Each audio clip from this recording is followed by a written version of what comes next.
Following last week's video about my renewed passion for books and my discovery of BookTube, as you can probably imagine, that prompted a bit of book buying. The first incidence of book buying began somewhat accidentally. So a few weeks ago, I had an exam in my philosophy of religion class, and I had been freaking out that morning. By the time I got into the class, I was like, it's okay, we're gonna be okay, we can maybe pull through this, even though you're being forced to study the cosmological argument for the existence of God, even though you have no basic understanding of physics. I realized that I had forgot all of my pens. I went up to my prof and I was like, hey, this is super embarrassing. I forgot my pens. Could I please borrow one of yours? And she was like, that's not that embarrassing. And I was like, no, this is embarrassing.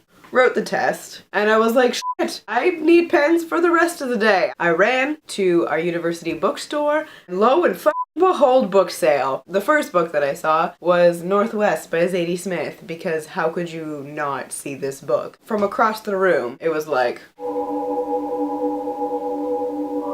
I'm pretty sure that every single booktuber has this book. Like, I see it on everyone's shelves, and so I was like, yes, I must has. What, hello? Look at it. Second book I picked up is a biography of Charles Dickens by Claire Tomlin, because I have a huge literary boner for Charles Dickens. And the other two books I picked up were The Keeper of Lost Causes and The Absent One by U.C. Adler Olson. The next book I bought, I was just having a really not great day and decided I want to hang out in a bookstore. And I found this great copy of Great Expectation by Charles Dickens. It's one of the classic line ones. I've seen the Emma one by Jane Austen, which is really nice. I didn't like the Wuthering Heights one. But basically, drawn to this book because I was like, ooh. It's not that it's just like a matte finish, like the Penguin Classic Library Edition. It's like on a whole nother level. Like, it is like soft and silky. If I was ever to be sexually aroused by a book, it would be this one. Another book that I picked up a few days later when I was just perusing around at chapters is this book called DC Cover Girls. It's just sort of like a coffee table book, you know, just like a little flip through like that. So it's just a compilation of every DC comic book cover that had a woman on the front.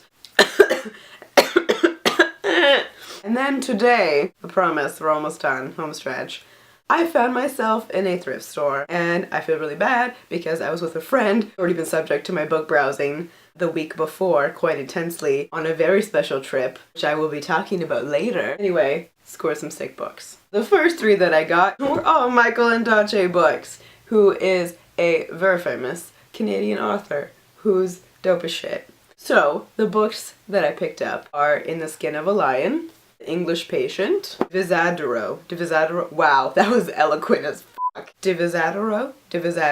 The more you say it the same way doesn't make it more right. Divisadero. Fucking whatever this book is called. The first book that I actually picked up was this book called The Outlander by Jill Adamson.